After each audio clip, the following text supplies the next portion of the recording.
Ya, kembali lagi di Newsroom pemirsa, kami masih membahas larangan minyak goreng curah ditarik. Pak Edison, sekarang bicarakan soal pembeli dan produsen ya. Dampak yang akan dirasakan produsen mungkin dari penarikan minyak goreng curah di pasar ini? Dari produsen? Iya.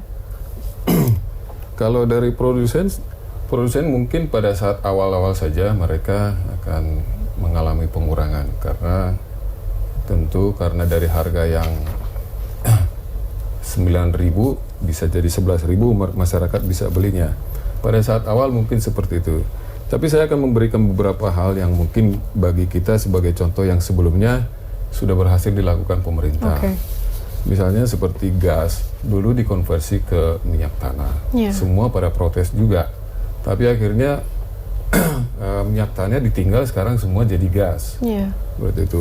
Dulu masyarakat juga bayar pakai cash toll, tapi sekarang sudah pakai tap juga, e-toll juga. Akhirnya bisa juga seperti itu. Jadi begitu dikurangi akhirnya masyarakat sendiri yang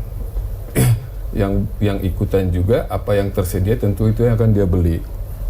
Nah, kita bisa lihat yang lain juga, contoh bagaimana dulu bumbu-bumbu racik itu sekarang itu kemasan-kemasan itu untuk soto, untuk rendang, untuk gulai, itu dia tinggal pasang saja.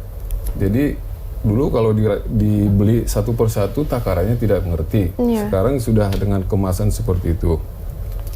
Jadi kelapa juga seperti itu, kita harus marut dulu, lama buat mereka. Jadi semua sebetulnya dibuat itu supaya kita bisa lebih terukur juga. Nah, kalau produsen itu akan selalu membuat itu apabila demand-nya, permintaannya selalu ada. Tapi untuk awal-awal tentu akan berkurang karena masyarakat juga akan pada saat itu pengeluaran yang sudah ada kemudian gara-gara bertambah ya dikurangi. Biasanya mungkin mereka konsumsi 1 liter, mereka kurangi jadi setengah liter. Tapi tetap tidak mungkin juga mereka tidak menggoreng, tidak mengkonsumsi begitu. Nah, di awal saja, tapi begitu mungkin setelah sekian lama berjalan, ya dia equilibrium akan menyesuaikan sendiri begitu. Dari sisi UMKM kecil, kalau ya menurut Pak Edison dari sisi itu bagaimana? Saya melihat sebetulnya bukan UMKM-nya, tapi konsumen. Kalau UMKM itu apa yang tersedia, apa yang diminta oleh masyarakat, dia jual yang curah atau dia jual kemasan, UMKM sebetulnya menurut saya sih tidak. Karena sembako itu paling rata-rata mereka untung itu 15%. Misalnya contohnya gula, mereka beli 10.000, dia jual cuman ya 700-600 perak untungnya begitu. Jadi kalau UMKM mungkin kalau disuruh dia yang membuat kemasannya baru protes. Tapi kalau dia menjual sendiri tidak masalah dengan dia menjual begitu. Pak Rizal mungkin bisa tanggapi. Jadi kebijakan itu pasti berdampak jangka pendek maupun jangka panjang. Nah, yang harus diantisipasi oleh pemerintah itu adalah pada saat jangka pendek, ya 1 tahun awal. Tadi saya sudah sampaikan sebelumnya bahwa dampak kebijakan ini pasti akan mempengaruhi terhadap omset usahanya pedagang kecil ini, gitu. Meskipun nanti dalam jangka panjang pasti dia akan menyesuaikan dalam kondisi keseimbangan, gitu. Tetapi dengan prasyarat bahwa kondisi ekonomi itu mampu merecovery mereka. Ya, itu penting catatannya. Nah, oleh karena itu dalam jangka pendek supaya gejolaknya itu tidak mempengaruhi terhadap konsumsi mereka, maka tentu pemerintah seyogianya ya penetapan per Januari 2020 itu harus diantisipasi oleh program-program atau insentif terhadap IKM ini, gitu, ya.